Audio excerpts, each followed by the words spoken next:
दोस्तों नमस्कार। आज मैं आपके सामने विजय भूषण आईपीएस दास्तान का 36वां एपिसोड प्रस्तुत करने जा रहा हूँ। काफ़ी समय बाद ये आपके समक्ष प्रस्तुतिकरण का कारण यह है कि अत्यंत व्यस्तता रही और लखनऊ से बाहर रहना पड़ा।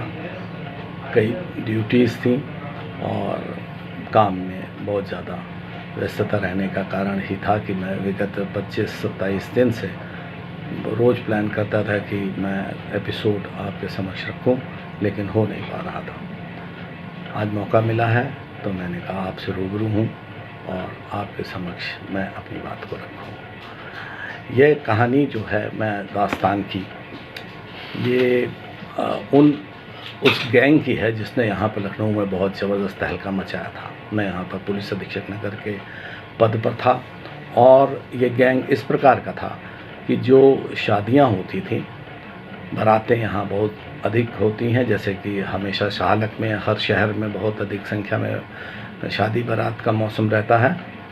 और उसमें ये सीख भी है उन लोगों के लिए जो कि भविष्य में इस तरह के से प्लान कर रहे हैं शादियों का, और अपने दोस्त यार और अन्य जो भी संबंधित लोग हैं उनको ये बात बताने का।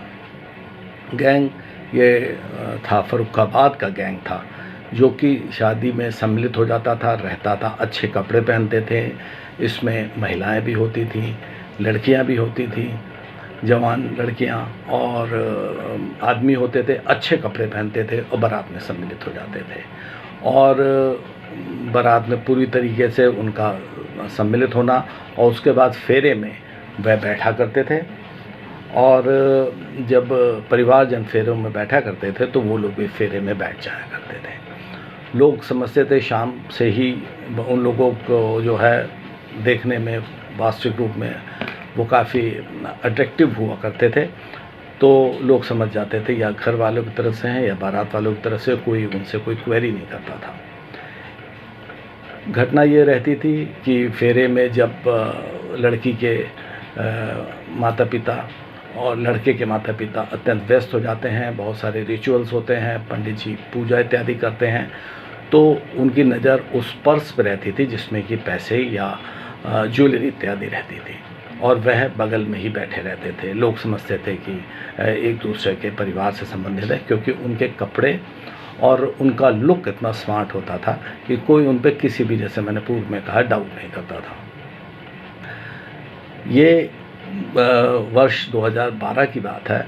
उस वर्ष में लगभग 15 घटनाएं हुई, जिसमें बलरामपुर गार्डन यहीं पर हजरतगंज में था, मोती महल लॉन था वहाँ पर, और कई बड़े बड़े होटल्स भी थे जहाँ पर कि शादी बारात होती थी और ये गैंग बैठता था और जैसे ही मौका पाता था पर्स लेकर दूसरे को पास कर देता था और उसके बाद ये रफू चक्कर हो जाता था। 15 निश्चित तौर से घटनाओं से मामला दहल चुका था।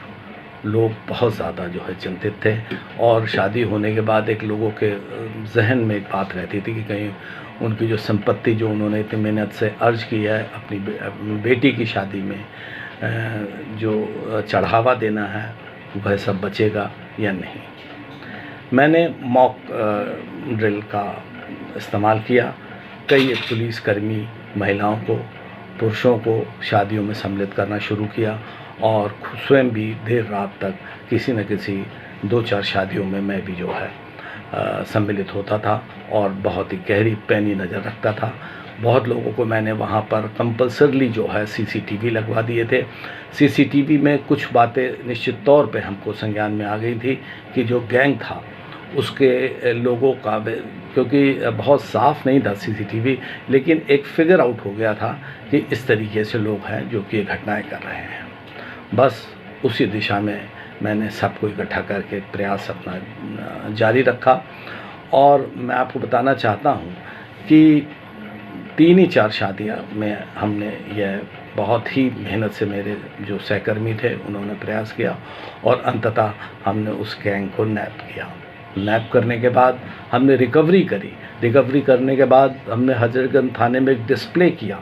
बहुत सारी ज्वेलरी थी, कैश था और सामान था, और जिस सुनार को कुछ सामान उन्होंने डिस्पोज ऑफ किया था उसको भी हमने लिफ्ट किया, वहाँ से भी हमने जो है सामान को रिकवर किया, क्योंकि अभी वो मेल्ट नहीं कर पाया था। और एक कॉन्फिडेंस जनरेट हुआ जनता में, एक कॉन्फिडेंस सब लोगों में आया कि पुलिस ने कितना बड़ा कार्य किया। और उसके बाद से फिर कोई घटना नहीं हुई, क्योंकि उस गैंग में लगभग 20-22 लोग थे और मैंने सबको अरेस्ट किया, गैंगस्टर बनाया, सबको जो है रिमांड पे लिया। पुलिस कस्टडी रिमांड के बाद जो है लंबी पूछताछ की, फर्रुखाबाद में उनके ठिकानों पर भी दबिश दी। फर्रुखाबाद पुलिस को भी तत्कालीन व्यवस्था के बारे में बताया गया। उन्होंने ये कन्फेस किया कि हाँ साहब, एक यहाँ पर ऐसा गांव है जहाँ के लोग चोरी करने के लिए बाहर जाते हैं। और रिकवरी हुई, गैंगस्टर लगाया और लंबे समय तक उनको जेल में रखा। मैं खुद भी 2 केसेस में गवाह बना और मैंने भी जो है अपने कर्मियों के साथ बहुत ज़बरदस्त उसमें गवाही का परिचय दिया और मजबूती से उसमें साक्ष्यों का संकलन करके गवाही दी और उनको सज़ा कराई। एक बड़ा ही सेटिस्फेक्शन था ये कार्य करने पे। तो दोस्तों, ये जो है 36वां एपिसोड था आपके समक्ष, और मैं जल्द ही जो है 37वें एपिसोड के विषय में प्रस्तुतिकरण आपके समक्ष करूंगा। और आपको होली की बहुत बहुत मुबारकबाद। यदि भी काफ़ी लेट हो चुका है, परंतु फिर भी मैं लगातार, जैसे मैंने आपसे कहा कि मैं ड्यूटी के सिलसिले में बाहर रहा, इसलिए मैं जो है समय से प्रस्तुत नहीं कर पाया था।